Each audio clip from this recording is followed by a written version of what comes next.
Μετά από τις εορτές της μεγάλης πασχαλινής περίοδου θα επανέλθουμε πάλι στην ερμηνεία των επιστολών του Αποστόλου Παύλου. Είναι η τελευταία επιστολή που θα ερμηνεύσουμε του Αποστόλου Παύλου. Είναι η προς Τίτον. Τελειώσαμε την προς Τιμόθεον, τις δύο επιστολές που έστειλε, και τώρα θα μπούμε σε μια μικρή επιστολή που έστειλε σε έναν άλλο αγαπητό του μαθητή, ο Απόστολος Παύλος, και είναι πριν ακόμη, αυτή η γραμμένη πριν ακόμη πιαστεί και εχμαλωτιστεί ο Απόστολος Παύλος και τελειώσει τη ζωή του.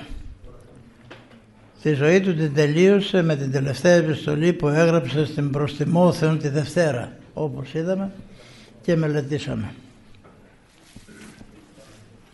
Στον Τίτο είναι η έκτη κατά σειρά επιστολή που γράφει ο Απόστολος Παύλος. Γράφει πρώτα 2 προς Θεσσαλονικείς, μετά γράφει 2 προς Κορινθίους, γράφει την πρώτη προς Τιμόθεον, 2 και 2 4 προς Τιμόθεον 5, και η έκτη επιστολή είναι προς Τίτον, και μετά γράφει τη Δευτέρα επιστολή προς Τιμόθεον. Αυτή η επιστολή προς Τίτον είναι και αυτή η όμορφη επιστολή. Αναφέρεται σε ένα από τους αγαπητούς του μαθητάς, που όπως λέει και ο ίδιος, όπως ήταν και ο Τιμόθεος, ήταν και ο Τίτος. Ήτανε επιστολή που δημιουργούσε συμβουλές για το επισκοπικό αξίωμα με το οποίο ο Απόστολος Παύλος εχάριζε στην Εκκλησία, στον Τιμόθεο, όπως είδαμε, στην Έφεσο, και στον Τίτο στην Κρήτη. Ο Τίτος χειροτονήθηκε από τον ίδιο τον Απόστολο Παύλο σε μια περιοχή, τη Μεγαλόνισσο Κρήτη, όπου τότε οι χειροτονίες ήταν με όλο το πρεσβυτέριο. Όπως λέει κάπου, ότι έθεσε δια του τιμίου πρεσβυτερίου τα σχήρας επί των Τίτων, και τον έβαλε σε αυτή τη Μεγαλόνισσο, όπως την ονομάζει Εκατόπολη, για να προστατεύει τους χιλιάδες χριστιανούς που υπήρχαν την εποχή εκείνη. Μάλιστα στην Κρήτη υπήρχαν και πάρα πολλοί Εβραίοι. Μετά το διασκορπισμό από το Ιεροσόλυμα επί Τίτο, άλλος ο Τίτος εδώ και άλλος ο Τίτο ο Αυτοκράτορ, ο διοικητής εκεί του Ιερουσαλήμων, των Ρωμαίων, ο οποίος κατέστρεψε την Ιερουσαλήμ και δεν άφησε λίθο επί λίθων και θανάτωσε όλους τους Εβραίους. Και όσοι ξέφυγαν διασκορπίστηκαν μέσα στην αυτοκρατορία. Στην Κρήτη λοιπόν είχαν πάει μια μερίδα μεγάλη των Εβραίων για να γλιτώσουν από το θάνατο του Τίτο. Μάλιστα, όπως αναφέρει μια ιστορία που δεν την προβάλλουν οι Εβραίοι, ο θάνατος των Εβραίων ήταν φοβερός. Πρώτα τους απέκλεισαν και δεν είχαν να φάνε και να πιούν ούτε νερό ούτε φαγητό, μέχρι που έσφαζαν ακόμη και τα παιδιά τους οι μανάδες και τα έψιναν και τα έτρωγαν. Μου είχε κάνει μεγάλη εντύπωση. Μέσα στην πόλη υπήρχε μια συμμορία που έψαχνε να βρει, να μυρίσει κάπου φαγητό και να μπει μέσα, να το αρπάξει από το στόμα αυτόν που είχανε αυτό το φαγητό ή αυτό το ψωμί. Και μια μέρα μύρισαν κρέας και μπήκανε παραβιάζοντας την πόρτα για να φάνε το κρέας μιας χήρας. Και τι ήταν το κρέας? Το είχε σκεπασμένο αυτή. Ήταν το ψημένο παιδί της που το έσφαξε για να το φάει και μετά να πεθάνει κι αυτή.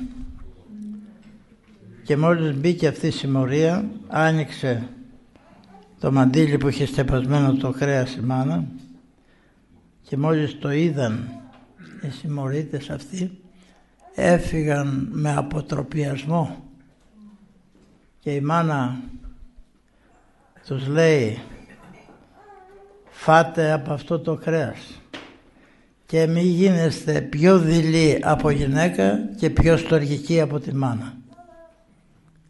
Και δεν έφαγαν το κρέας και έφυγαν, και βγήκαν έξω και ομολόγησαν αυτά τα δεινά που τράβαγαν οι Εβραίοι από τον αποκλεισμό του Τίτο.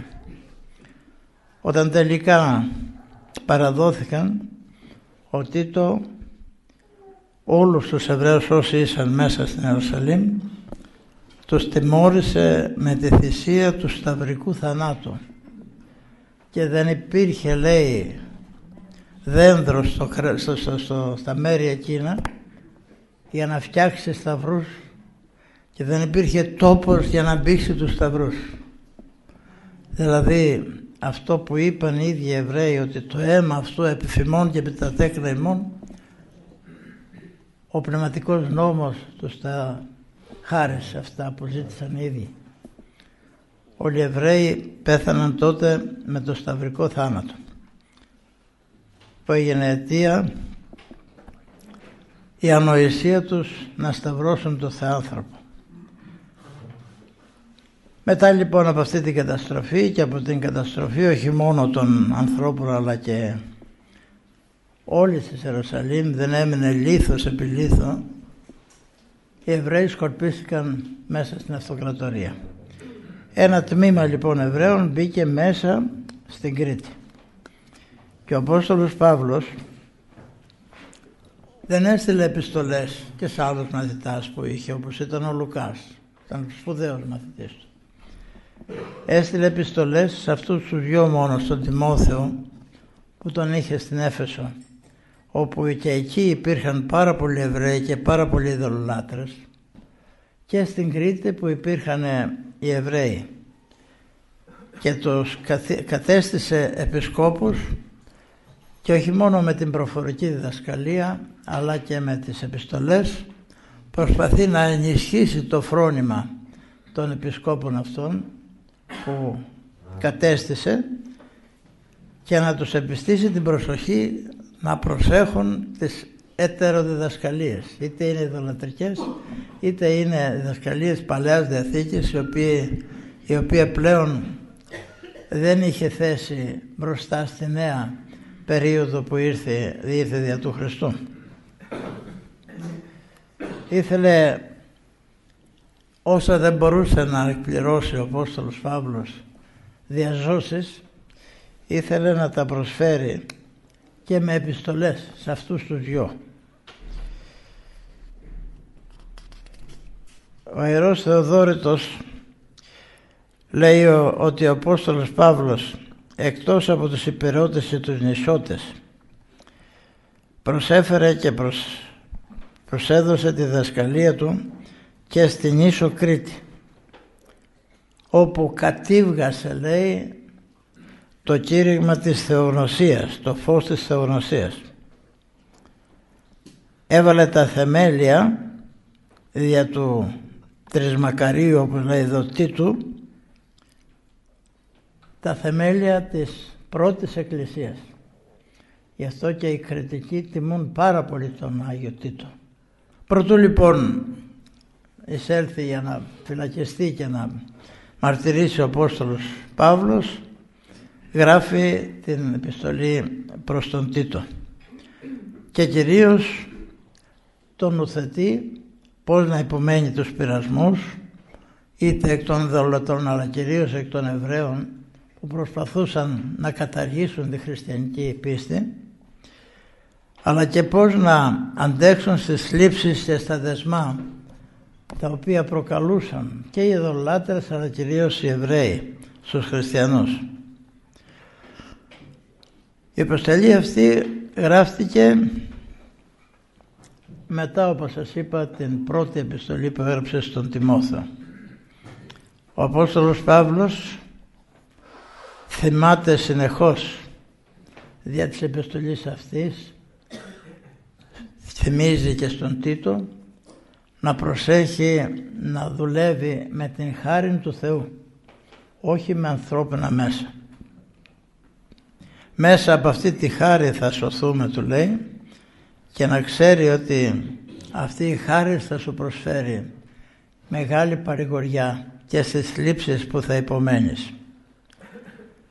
Αυτό υπενθυμίζει βέβαια και σε όλους εμάς τους χριστιανούς, ότι αν θέλουμε να βρούμε παρηγοριά μέσα στην ψυχή μας, δεν πρέπει να στηριζόμαστε σε ανθρώπινα πράγματα, σε γήινα πράγματα, γιατί αυτά προσφέρουν εξωτερική παρηγοριά και προσωρινή.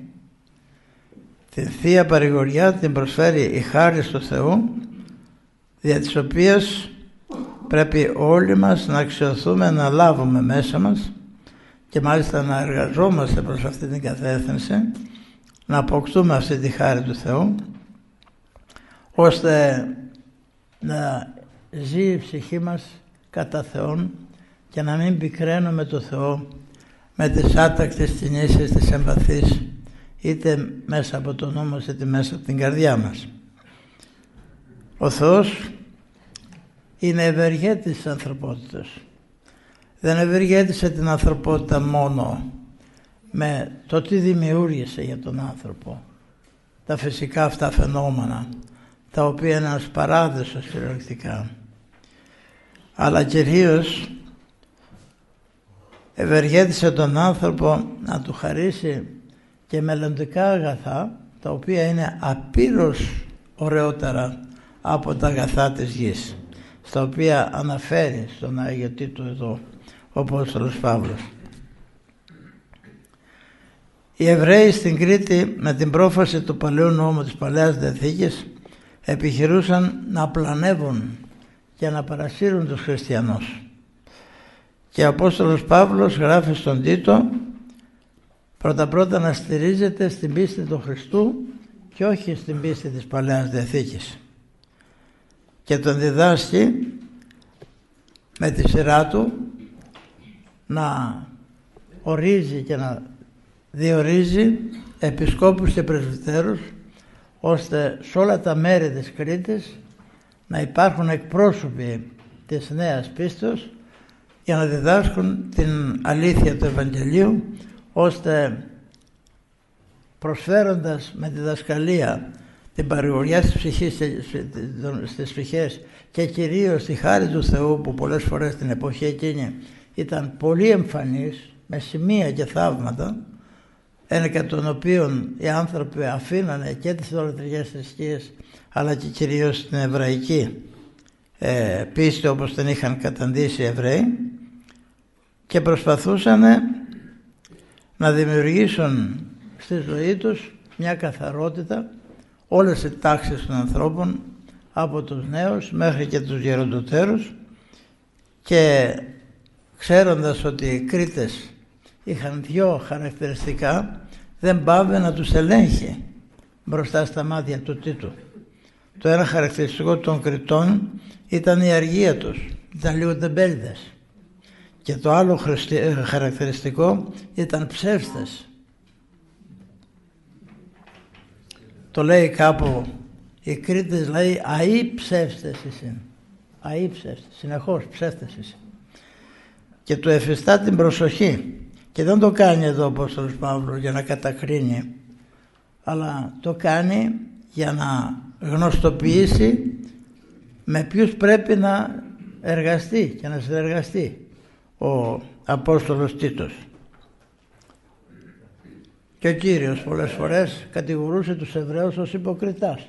Αυτό δεν το έκανε για να κατακρίνει, αλλά το έκανε για να παρουσιάσει στα μάτια των χριστιανών πόσο φοβερό πράγμα είναι η υποκρισία. Προσπαθούσε με τη χάρη του Θεού να προσφέρει και να παραγγείλει την φιλανθρωπία του Χριστού στους ανθρώπους, και να τελειώνει την επιστολή του με το να προσφέρει στον Τίτο την αληθινή βίωση της ζωής, της νέας ζωής που προσέφερε ο Χριστός.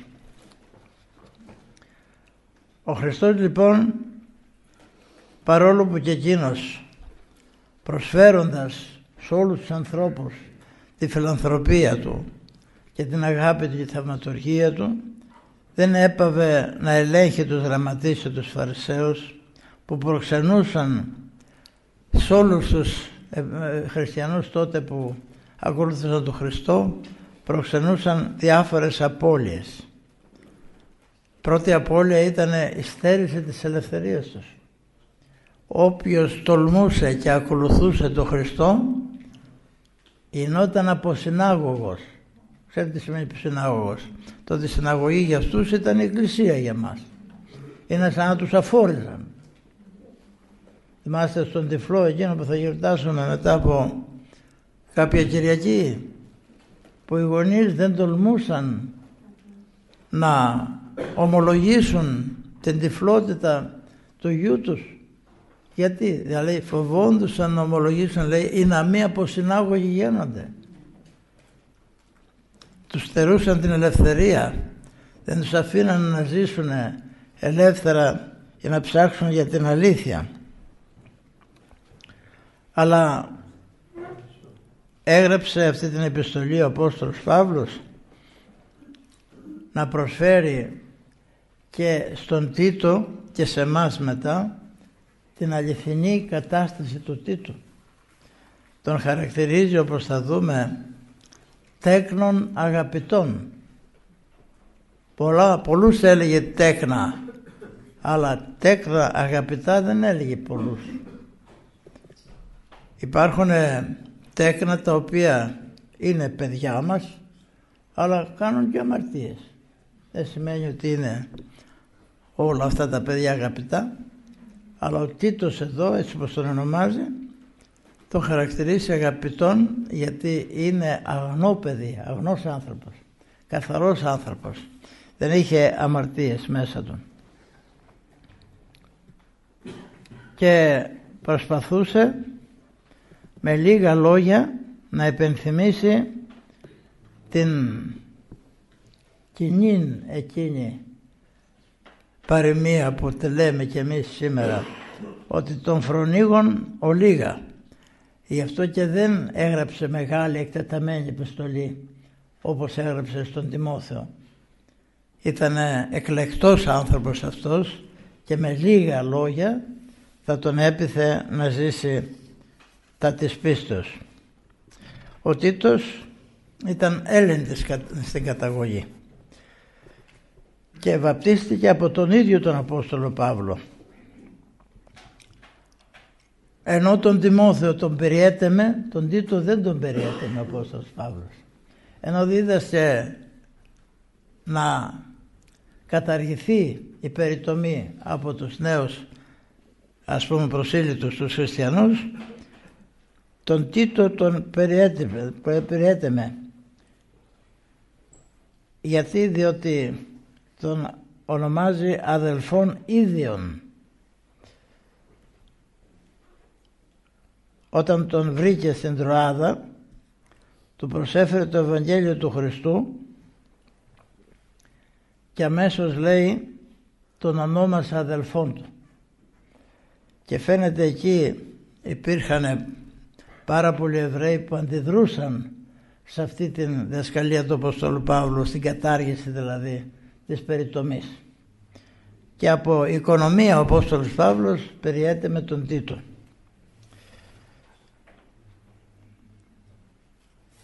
Η παρουσία του Τίτου στην Κρήτη προκάλεσε αμέσως την παρηγοριά στους πιστούς. Τους προσέφερε το ταπεινό φρόνημα, το οποίο ο κόσμος δεν το ήξερε. Τους προσέφερε την αληθινή αγάπη, οι οποίοι άνθρωποι δεν την ξέρανε. Αυτά τα δυο τα έφερε ο Χριστός από τον ουρανό και μεταλαμπαδεύτηκαν μέσα στις ψυχές πρώτα των Αποστόλων και εν συνεχεία των χριστιανών, χάρη του Θεού, με τη δύναμη της χάριτος, με τη δύναμη του Αγίου Πνεύματος. Αυτή τη χαρά της χάριτος ο Τίτος την ενέπνευσε με το Πνεύμα το Άγιο προς όλους. Περισσότερος, λέει, μάλλον εχάριμεν επί τη χαρά Τίτου, ότι αναπέπαυτε το πνεύμα αυτού από πάντων ημών. Χαίρονταν οι χριστιανοί με τη χαρά του Τίτου, που την έλαβε αυτή τη χαρά με το Πνεύμα του Άγιο, και ότι αναπαυόντουσαν οι ψυχές των χριστιανών από το παράδειγμα αυτό της ευφροσύνης του Τίτου. Ο Τίτος λοιπόν ήταν ένας κήρυκας του Ευαγγελίου. Ο Απόστολος Παύλος δεν τον ονόμαζε μόνο τέκρο, όπως θα δούμε παρακάτω, τον ονόμαζε και αδελφό. Όταν έφυγε από τη Μικρά Ασία να πάει στα Ιεροσόλυμα ο Απόστολος Παύλος, ανέβη, λέει, εις Ιεροσόλυμα, πήρε μαζί του τον Βαρνάβα και συμπαρέλαβε μαζί και τον Τίτο. Αυτό φαίνεται στην προς Κορινθίους επιστολή, που το λέει ο ίδιος ο Απόστολος Παύλος. Και ο Απόστολος Παύλος, βλέποντας τα χαρίσματα του Τίτου, τον δίδασκε με λίγα λόγια, σύμφωνα με το χωρίο εκεί του Σολομώντος, ότι δίδω σοφό αφορμήν και σοφότερο σέστε. Λίγο να διδάξεις απλά πράγματα σε ένα σοφό, δεν χρειάζονται πολλά λόγια. Αμέσως αυτός προοδεύει με την λίγη σπορά που θα του δώσει ο Απόστολος, προοδεύει μόνος του στην κατά Χριστόν ζωή. Μπαίνουμε να μελετήσουμε 1, 2, 3 στίχους από την επιστολή αυτή του Τίτου. Στέλνοντας ο Απόστολος Παύλος στην επιστολή, αρχίζει με την εξής φράση: Παύλος, δούλος Θεού, Απόστολος δε Ιησού Χριστού. Ξέροντας ο Παύλος ότι ο Χριστός είναι ομοούσιος του Πατρί, εδώ λέει δούλος Θεού και Απόστολος Ιησού Χριστού.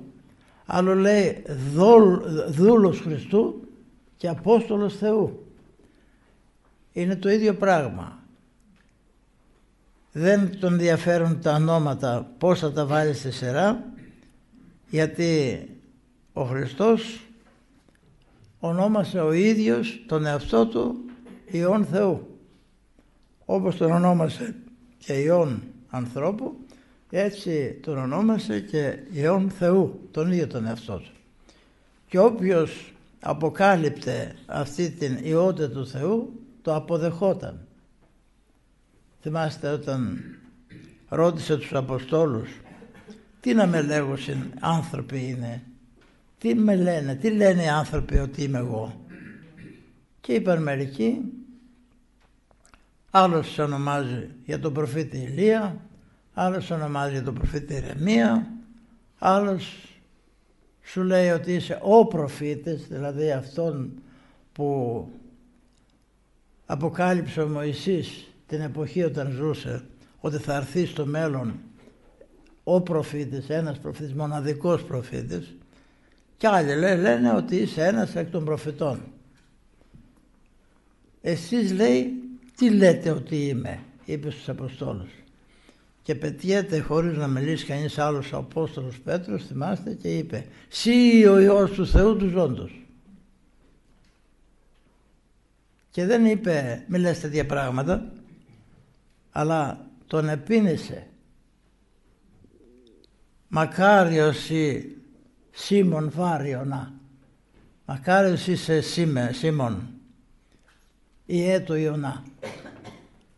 Γιατί δεν στο αποκάλυψε σάρκα και αίμα αυτό που είπες τώρα, αλλά στο αποκάλυψε ο ίδιος ο Θεός. Γι' αυτό και από σήμερα θα πάψεις να είσαι Σίμων και θα λέγεσαι Πέτρος, και ότι επί ταύτη την πέτρα οικοδομίζουμε την Εκκλησία. Ποια πέτρα? Δεν είναι αυτή που λέει ο Πάπας στην πέτρα του Πέτρου και θεωρεί ότι είναι απόγονος του Πέτρου και ότι είναι διοικητής όλης της Εκκλησίας. Σφάλματα σοβαρά στην Καθολική Εκκλησία. επιτάφτην την πέτρα. Δεν είπε επισέ. Ποια πέτρα? Της ομολογίας σου. Αυτό που είπες, ότι εγώ είμαι Υιός Θεού. Σε αυτή την ομολογία εγώ θα κτίσω την εκκλησία μου. Και πει Λεάδου, ούτε ισχύσου να αυτή. Και δεν θα μπορεί να την καταστρέψει ούτε και ο Άδες να βγει με όλους τους δαίμονες. Τέτοια ομολογία ήταν αυτή που έκανε ο Πέτρος.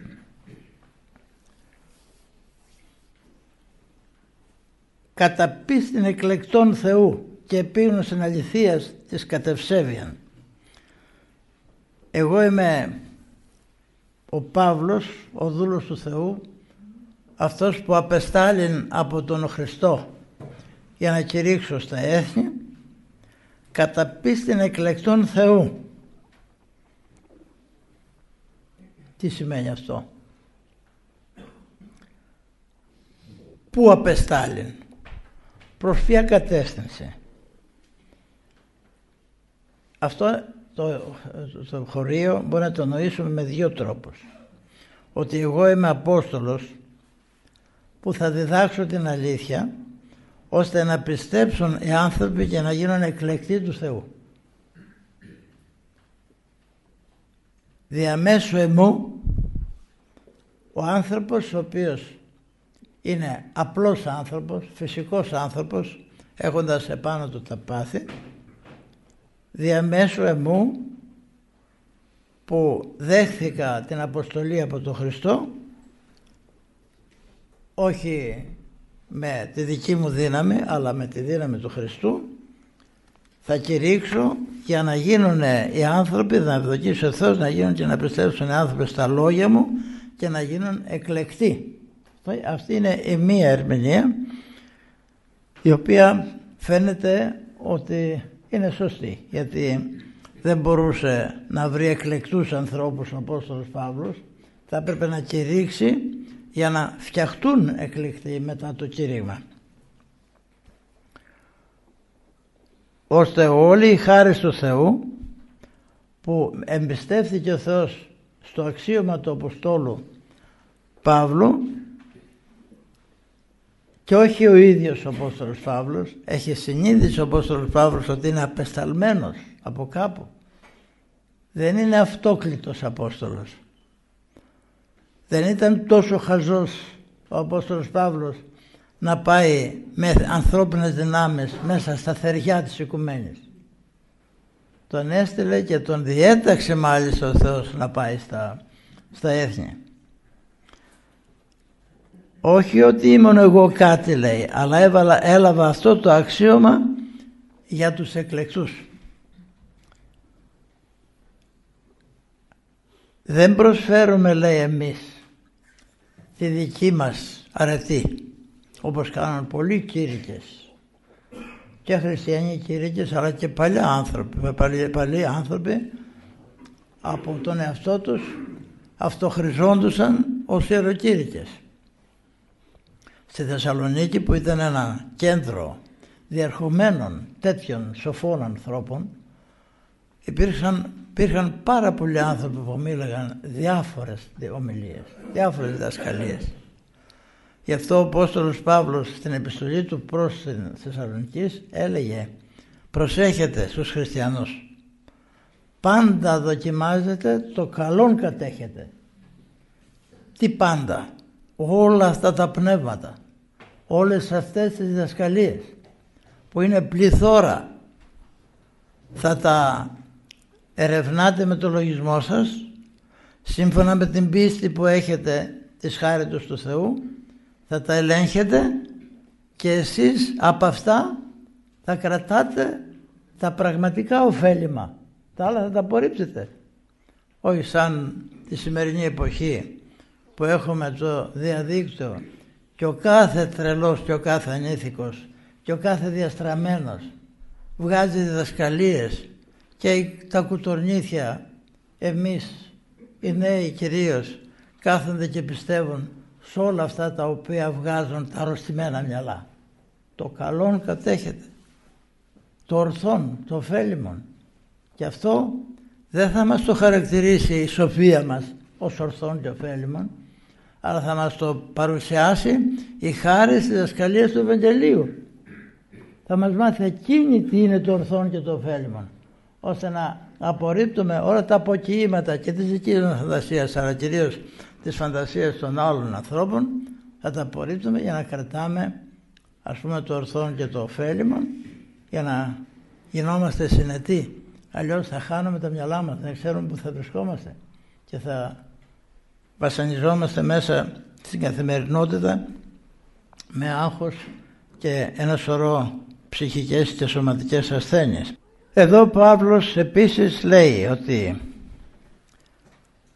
εγώ ετέθην Απόστολος όχι για να διδάξω να πιστέψουν άνθρωποι και να γίνουν εκλεκτοί, αλλά ετέθην Απόστολος της αληθείας, ώστε να φανερωθεί ποιοι άνθρωποι είναι κατάλληλοι για αυτή την πίστη.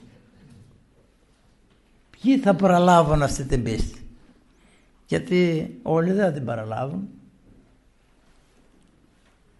Ποιοι θα αποσυρθούν από τον παλαιό νόμο της Παλαιάς Διαθήκης.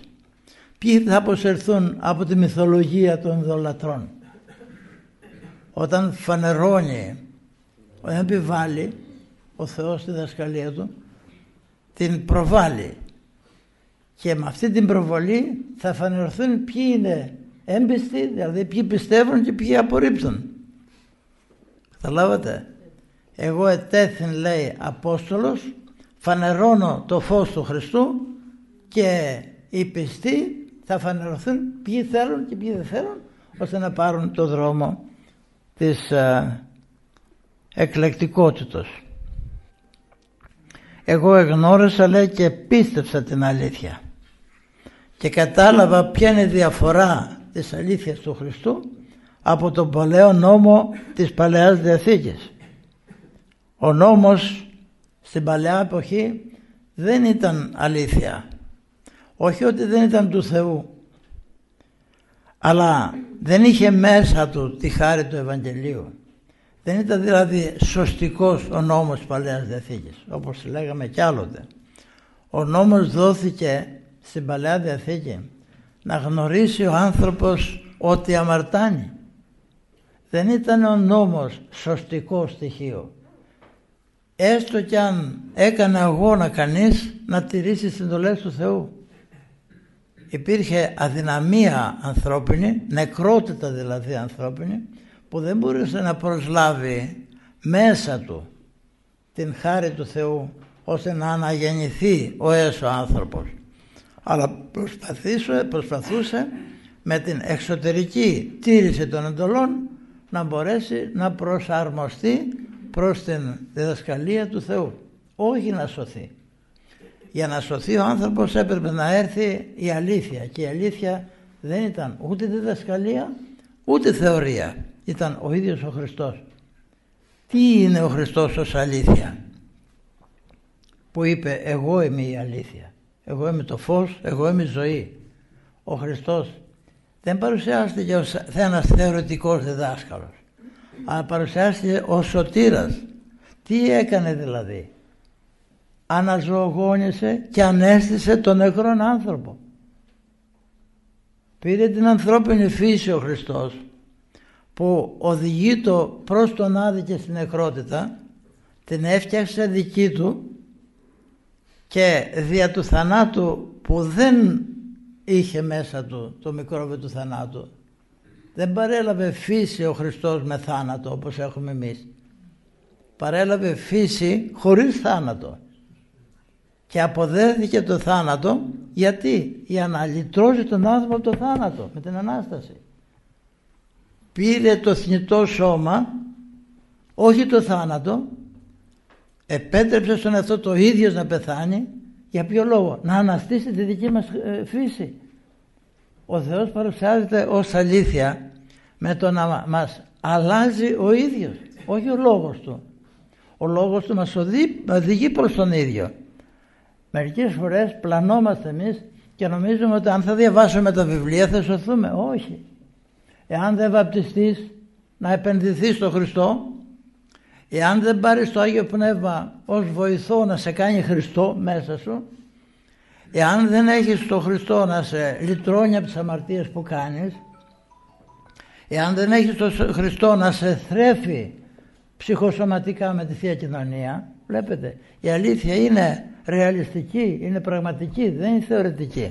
Ο Χριστός είναι αλήθεια γιατί ως Θεάνθρωπος δημιουργεί ένα σώμα μέσα στο οποίο μπαίνουμε όλοι και σωζόμαστε. Και φανταστείτε να έχουμε ένα νεκρό σώμα και να αποκτήσουμε εμείς μια καρδιά ζωντανή και αυτή η καρδιά να μας ζωγονίσει τα κύτταρα. Αυτό έκανε ο Χριστός. Μας ζωγόνισε τον νεκρό άνθρωπο. Αυτό λοιπόν οι Απόστολοι το πήραν πρώτοι και το δίδαξαν ως διδασκαλία και το παρουσίασαν ως πραγματικότητα στον κόσμο. Γι' αυτό και από την πρώτη στιγμή οι Απόστολοι δεν δίδαξαν μόνο θεωρητικά, αλλά το πρώτο που έκαναν, δίδασκαν και βάπτιζαν.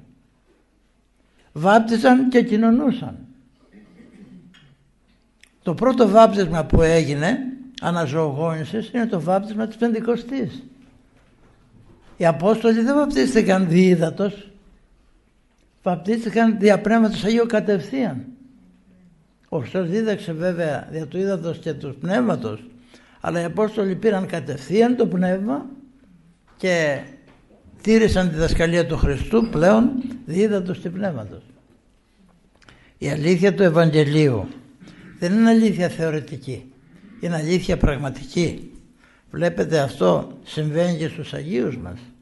Όταν παίρνουν το Πνεύμα του Άγιο οι Άγιοι μας, γίνονται αποκαλυπτικοί, γίνονται θαυματουργοί. Είδε το Άγιος Παΐσιος, πήγε το παιδάκι τυφλό, το αγκάλιασε και είδε. Γιατί? Διότι είχε δύναμη Αγίου μέσα του, Αγίου Πνεύματος, είχε δύναμη Χριστού.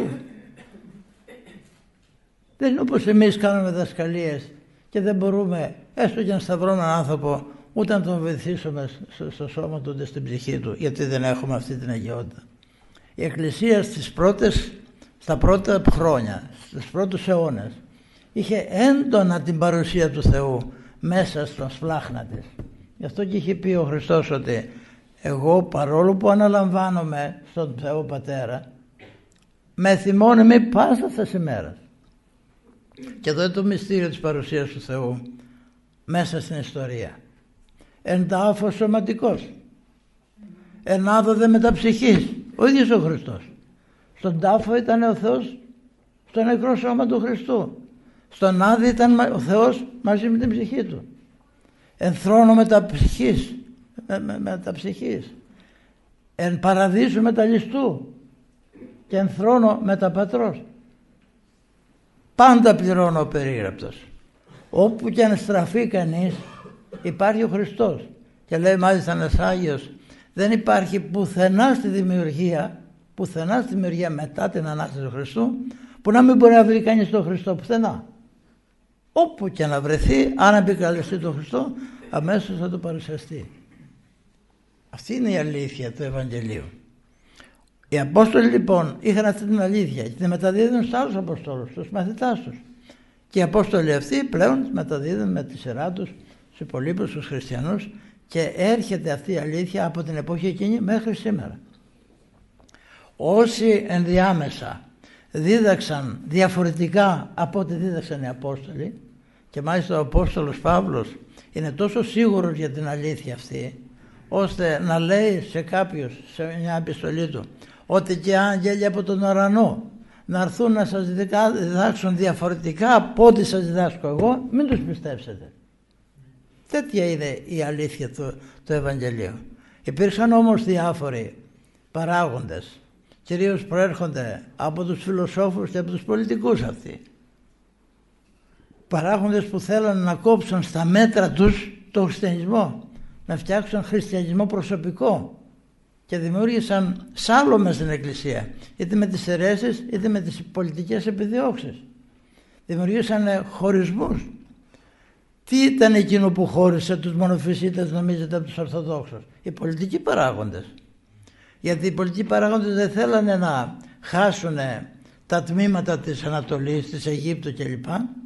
και προσαρμοζόντουσαν προς τις αιρέσεις για να ικανοποιήσουν και αυτούς. Και η Εκκλησία ήρθε σε αντίθεση με αυτούς. Όπως η Δυτική Εκκλησία, η Παπική Εκκλησία, εξαιτίας πολιτικών παραγόντων και φιλοσοφικών παραγόντων έπεσε σε πλάνη. Και η Ορθοδοξία στηρίχθηκε στην αλήθεια και της αντίθεσης. Ας έρχονται οι πολιτικοί σε σχέση. Η Εκκλησία δεν ήρθε σε σχέση. Η Εκκλησία του Χριστού. Γιατί υπάρχουν και δυστυχώς και αρχιερείς και ιερείς και θεολόγοι σήμερα που θέλουν να αμνηστεύσουν τις πλάνες των αιρετικών και προσπαθούν να κάνουν επικοινωνιακότητες που να τους ονομάσουν ενότητες. Και δεν μπορεί να γίνει αυτό. Δεν μπορεί να ενωθεί το ξύδι με το λάδι ποτέ. Θα βλαφτεί το υλικό εκείνο το οποίο είναι γνήσιο από ένα μη γνήσιο. Αυτή λοιπόν η επίγνωση της αληθείας, η κατευσέβεια, είναι αυτή που έχουν οι Απόστολοι. Γιατί υπάρχουν και άλλες επιγνώσεις αληθινές. Ας πούμε, όταν ένας έχει ένα επάγγελμα, είναι επίγνωση αληθείας. Γι' αυτό και ο Απόστολος Παύλος αυτή την επίγνωση δεν την εντάσσει μέσα στις πολλές επιγνώσεις τις φυσικές. Την ονομάζει επίγνωση της αληθείας. Εγώ, λέει, κηρύσω ως Απόστολος που προήρθε από το Θεό για τους εκλεκτούς, για αυτούς τους ανθρώπους που θα προτιμήσουν αυτή την αλήθεια. Ποια αλήθεια όμως? Την επίγνωση της αληθείας, την κατευσέβεια αλήθεια. Όχι τις φυσικές ή πλανευτικές πολλές φορές αλήθειες. Και ποια είναι η αλήθεια η οποία είναι, ας πούμε, σίγουρη? Δεν είναι η αλήθεια αυτή που προσφέρεται μόνο στη γη από το Θεό. Δηλαδή η θαυματουργία, η λύτρωση, η απαλλαγή από τα πάθη μας, από τις αμαρτίες μας. Αλλά είναι και η αλήθεια που έχει ελπίδα αιωνίου ζωής. Κυρίως αυτό. Όπου υπάρχει διδασκαλία αιωνίου ζωής, υπάρχει αλήθεια και επιγείο αληθινής ζωής. Είναι μερικοί άνθρωποι που όταν δεν ζουν την επίγεια ζωή, ας πούμε, την χριστιανική αληθινά, δεν μπορούν να πιστέψουν στην άλλη ζωή, γιατί θεωρούν ότι είναι φαντασία, ότι είναι πλάνη, ότι είναι, ότι είναι μύθος.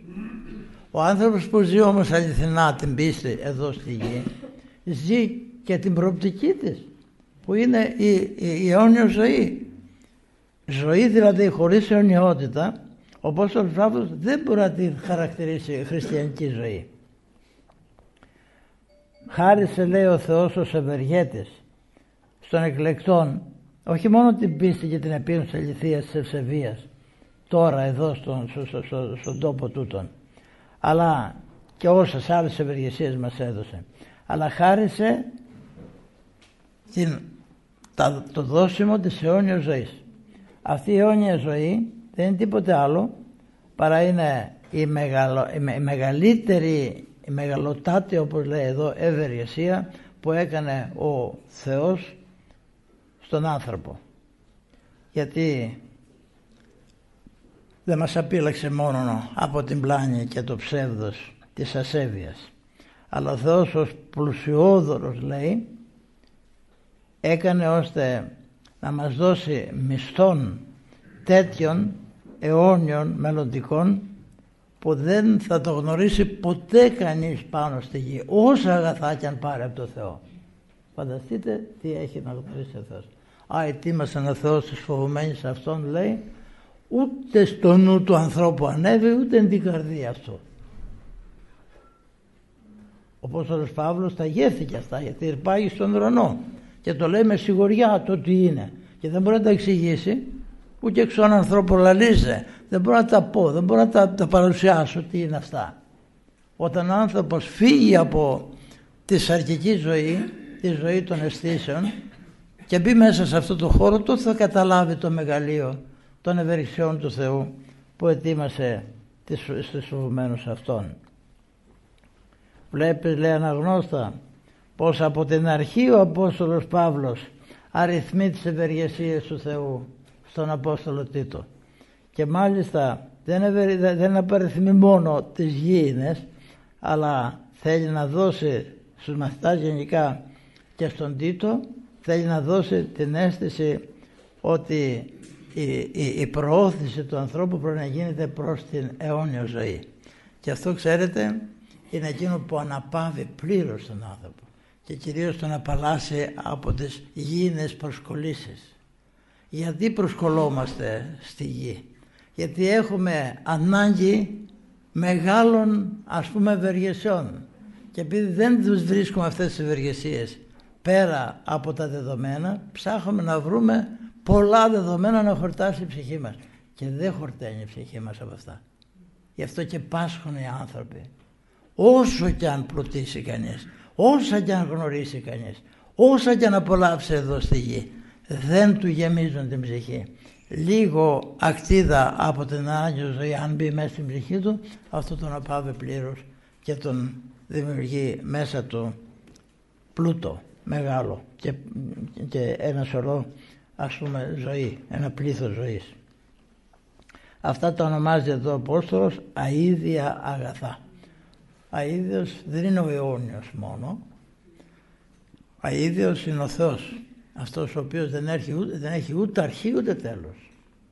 Όταν μπαίνει κανείς μέσα στον αΐδιο Θεό, δηλαδή στον αιώνιο Θεό, απολαμβάνει τα αγαθά του αηδίου Θεού, γίνεται μέτοχος κατά χάριν όλων των αγαθών του Θεού, και εκείνα που ο Θεός είχε προτού πλάσει τον άνθρωπο.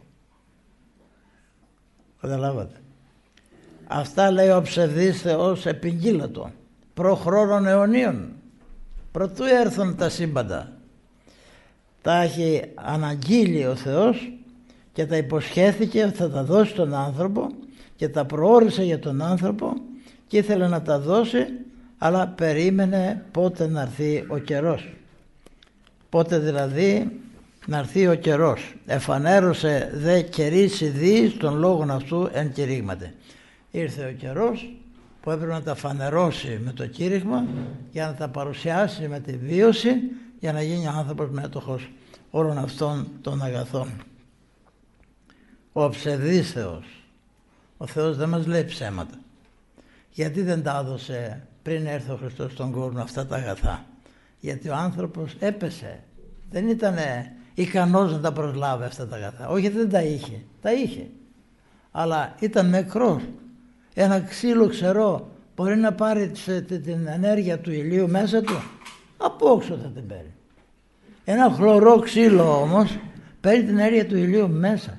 Περίμενε πότε να έρθει ο καιρός να μπορέσει να πάρει το πρόσλημα της σαρκός ο Λόγος του Θεού από τα άχρητα αίματα της Παναγίας, να γίνει άνθρωπος και να ζωογονήσει τον νεκρόν άνθρωπο. Είναι μεγάλη ευεργεσία αυτή που έκανε ο Χριστός και είναι άγνωστη δυστυχώς στον πολύ κόσμο, και πάει να γίνει άγνωστη και στο γένος το δικό μας. Βλέπετε, λίγο παρουσιάστηκε ένα ντοκιμαντέρ του Αγίου Παϊσίου και ξύπνησε το βάπτισμα του καθενός. Ξέρετε τι πλήθη ανθρώπων έχουν όχι αλλάξει, για να αλλάξει κανείς θέλει αγώνα, αλλά έχουν συνειδητοποιήσει ότι ο τρόπος ζωής που ζουν είναι χαζός τρόπος ζωής, και ο αληθινός τρόπος ζωής είναι αυτός που παρουσιάζεται στους Αγίους. Και οι άρχοντές μας και τα μέσα ενημερώσεως, αυτά τα θανατικά στοιχεία, τα οποία είναι ποινικά κολάσιμα, δημιουργούν τέτοιες καταστάσεις στο γένος μας, ώστε να μην μπορούν να έχουν προσβάσεις προς αυτή την κατεύθυνση, την οποία εμείς την έχουμε πλουσίως στην κληρονομιά μας. Οι πατέρες μας μας κληροδότησαν και έρχονται και τα φημώνουν αυτά και τα εξαφανίζουν και παρουσιάζουν σκουπίδια στους ανθρώπους. Πώς θα ζήσει ο άνθρωπος με τα σκουπίδια? Μπορεί να απολαύσει με τα σκουπίδια, αλλά επειδή έχει το βάπτισμα ο χριστιανός μέσα, μόλις του παρουσιάζουν ένα στοιχείο καλό, άγιο, αμέσως ξυπνάει και αρχίζει να προβληματίζεται. Αλλιώς θα οδηγείται στην κατάσταση της μυρολατρίας.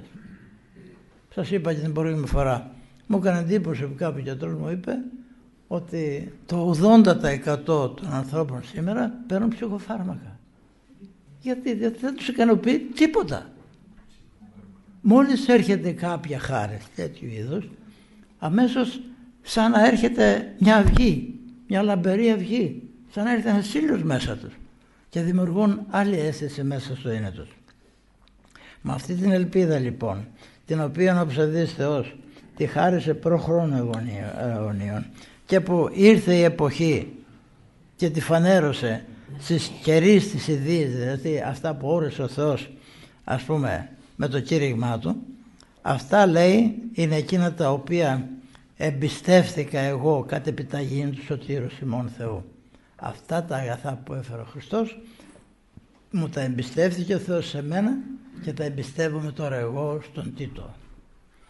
Βλέπετε με τι μεγαλείο η παράδοση της Εκκλησίας μας μεταφέρει και μεταδίδει αυτή την πείρα του Ευαγγελίου, την πείρα της Πεντηκοστής. Δεν μπορεί να ζήσει κανείς τίποτε περισσότερο από ό,τι έζησαν οι Απόστολοι στην Πεντηκοστή. Η Πεντηκοστή ήταν ένα μεγαλείο, ξένων άκουσμα, ξένων θέαμα, ξένα διδάγματα, που δεν μπορεί κανείς ανθρωπίνο να τα διδάξει. Και τα απόκτησαν αγράμματοι άνθρωποι και έβαλαν κάτω τους πιο σοφούς ανθρώπους της οικουμένης. Ψαράδες κατήργησαν τις φιλοσοφίες, κατήργησαν τις ορολατρίες, κατήργησαν τις θρησκείες. Γιατί? Διότι φανέρωσαν αυτή την αλήθεια χωρίς υπερηφάνεια, με ταπεινό φρόνημα, με ανοιχτή καρδιά. Φανερώθηκε λοιπόν μια επιταγή, κατ' επιταγή του Σωτήρος, του Θεού δηλαδή, φανερώθηκαν στην οικουμένη. Στους Αποστόλους πρώτα στους 12 Αποστόλους στην Πεντηκοστή, εν συνεχεία στον Απόστολο Παύλο που υπάγει στον ουρανό και έμαθε το Ευαγγέλιο από αυτή την αρπαγή, όπως το έμαθαν οι Απόστολοι στην Πεντηκοστή, και με τη σειρά τους οι Απόστολοι ίδρυσαν εκκλησίες και μεταλαμπάδευσαν αυτή την αλήθεια. Τι το γνησίο τέκνο? Εγώ τώρα λέει στο γνήσιό μου τέκνο, όχι απλώς αγαπητό, αλλά γνήσιο τέκνο, μεταλαμπαδεύω αυτή την παρακαταθήκη. Γιατί ένας άνθρωπος που γεννήθηκε με το βάπτισμα και έγινε τέκνο Θεού, δεν σημαίνει πάντα ότι μετά το βάπτισμα δεν θα αμαρτάνει. Αλλά ένας άνθρωπος που όμως αξιώνεται της παρουσίας του ουρανίου Πατρός μέσα του, όπως ήταν ο Τίτος, ξεφεύγει τον διάβολο, ξεφεύγει αυτόν τον πατέρα πολλών, όπως είπε ο Χριστός για τους Ιουδαίους. Εάν λέει πιστεύατε στον Αβραάμ, για μένα ο Αβραάμ μίλησε.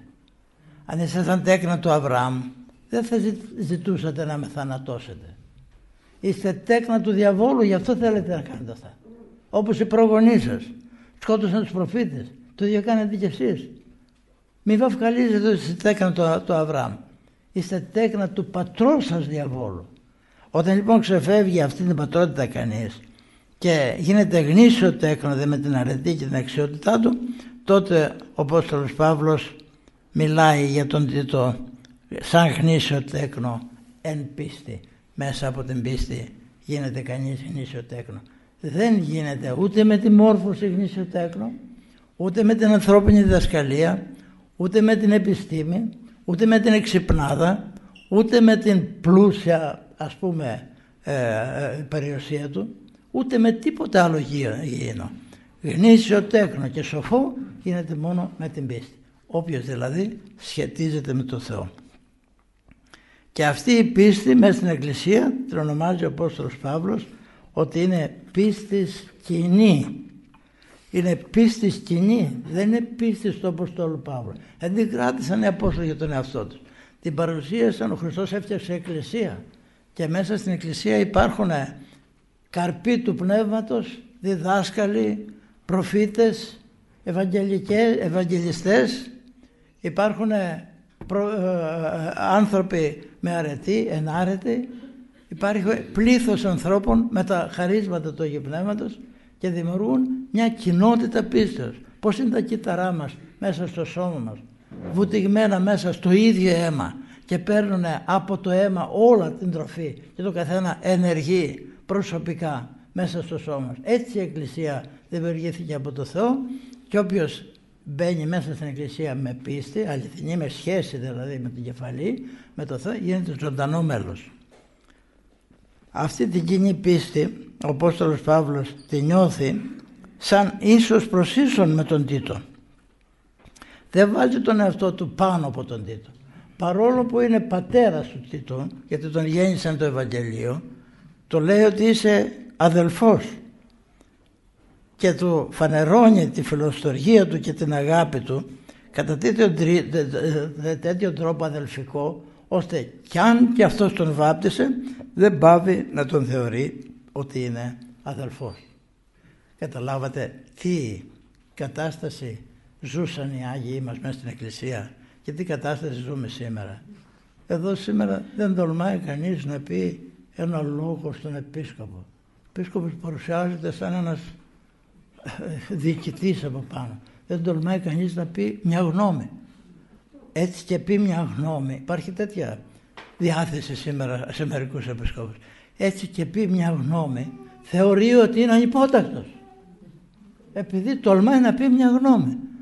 Δεν έχει γνώμη μέσα στην Εκκλησία, δεν έχει χάρισμα ο πιστός μέσα στην Εκκλησία. Μπορεί να έχει πιο μεγάλο χάρισμα ένας πιστός μέσα στην Εκκλησία από ότι έχει ένας κληρικός ή ένας επίσκοπος.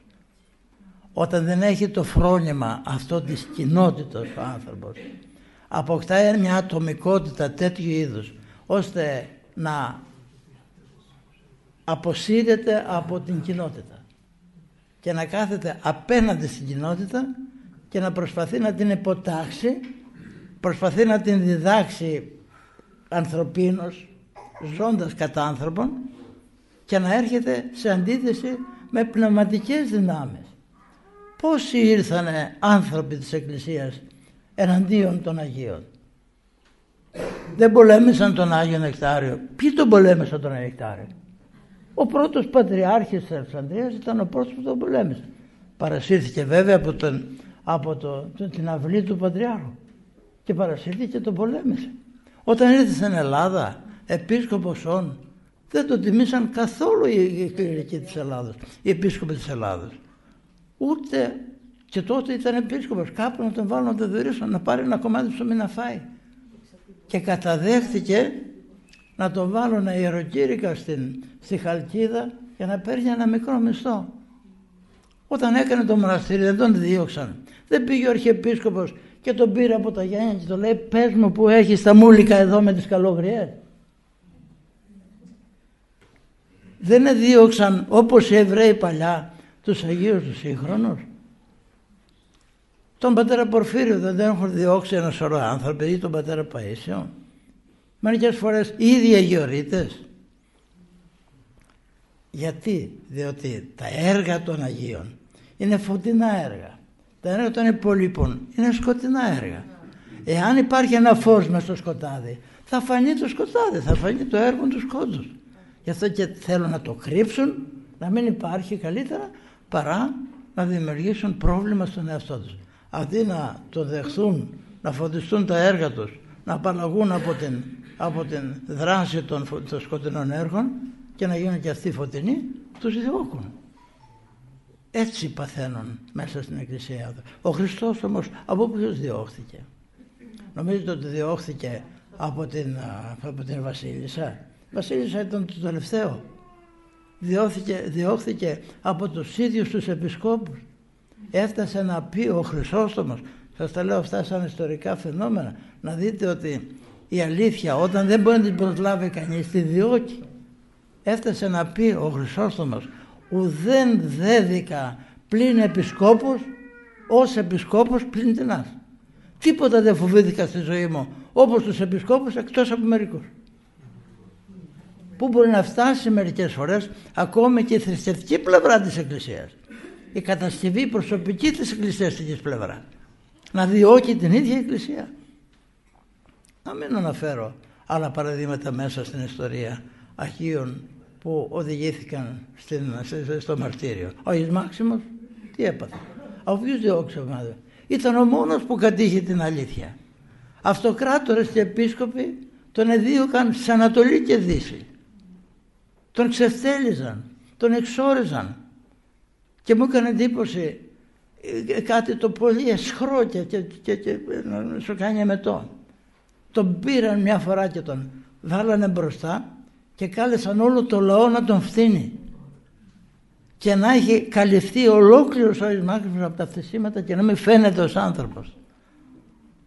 Και έρχονται αυτοί οι ίδιοι τώρα επίσκοποι και κάνουν σύνοδο μετά από ένα διάστημα και αποφασίζουν στη σύνοδο την αλήθεια του Αγίου Μαξίμου. Και επειδή τον δίωξαν τον Άγιο Μάξιμο, δεν λένε ότι ξέρετε αυτό που αποφασίζουμε ως αλήθεια είναι το Αγίου Μαξίμου. Παίρνουν την αλήθεια και τον Άγιο Μάξιμο τον αφήνουν να είναι διωγμένος και μετά τη σύνοδο. Πόσα πράγματα μπορεί να δει κανείς. Αυτή η χάρη λοιπόν και το έλεος που δίνει ο Κύριος Ιησούς, ο Πατήρ μας, ο Σωτήρας μας, αυτή δοκιμάζεται όταν προβάλλεται γνήσια. Προβάλλεται η χάρη, θα φανεί αμέσως ποιος είναι υπέρ και ποιος είναι κατά. Τι είπε ο Σιμεών, ο Θεοδόχος, όταν πήρε το παιδάκι ιέρονον και το εκκλησίασε. Αυτός θα γίνει, λέει, σκάνδαλο πολλών, σημείων αντιλεγόμενων. Άλλοι θα τον δεχθούν, άλλοι θα τον απορρίψουν. Αυτό γίνεται συνεχώς. Γι' αυτό, αγαπητοί μου, μην είμαστε εμείς από αυτούς οι οποίοι θα διώκουμε την αλήθεια. Θα διώκουμε τους Αγίους μας. Άκουσα από έναν επίσκοπο και λυπήθηκε που το διάβασα γιατί τον εκτιμούσα αυτόν τον επίσκοπο. Λέει, εύχομαι, λέει, να μην γίνει Πάπας από τη συντηρητική πλευρά της Εκκλησίας. Να γίνει από την εξυγχρονισμένη πλευρά. Ούτε συντηρητική πλευρά αλήθεια υπάρχει, ούτε στην εξυγχρονισμένη πλευρά. Η παραδοσιακή πλευρά των Αποστόλων, των Αγίων, των Προφητών, αυτή είναι η αλήθεια. Είτε είσαι Πάπας, είτε είσαι Πατριάρχης, είτε είσαι Επίσκοπος, άμα δεν ακολουθείς αυτή την οδό της αληθείας, των Αποστόλων, των Προφητών και των Πατέρων, είσαι εκτός αλήθειας. Ας είναι Μέγας και Τρανός κανείς και ας ονομάζεται οπωσδήποτε Πάπας των Πτωχών. Δεν ξέρω πόσα χρήματα έδωσε ο Πάπας των Πτωχών από την τράπεζα του Αγίου Πνεύματος που δημιουργήσε. Όμως παρουσιαζόμαστε έτσι. Ο Θεός θα κρίνει τον καθένα. Ο Θεός θα φανερώσει ποιος είναι αληθινός χριστιανός σύμφωνα με το Ευαγγέλιο και με τους πατέρες της Εκκλησίας. Εμείς τουλάχιστον σαν άνθρωποι, έστω και αν δεχόμαστε μυρίους πολέμους και αν μερικές φορές έχουμε μπροστά μας ακόμη και σύγχρονους διδασκάλους της Εκκλησίας μας αντίθετους, να μην αφήσουμε τον εαυτό μας να φύγει από τη χρυσή αυτή γραμμή που είναι η γραμμή των Αγίων της Εκκλησίας μας. Αυτά τα γραφόμενα τα γράφουν οι πατέρες και οι Απόστολοι για να μπορούμε όλοι εμείς να βαδίζουμε την αλήθεια και να μην αφήνουμε τον εαυτό μας να έχει, ας πούμε, διαφορετικές αισθήσεις της αλήθειας. Και σας διαβάζω ένα τελευταίο του Χρυσοστόμου και τελειώνω. Αρκεί, λέει, και εν κατόρθωμο επισκοπής ανενεγίνης των ουρανών. Αρκεί, λέει, όταν ένας επίσκοπος εν κατόρθωμα πνευματικό, δηλαδή παραδοσιακό, να σε ανεβάσει και σένα και όλους των ουρανών.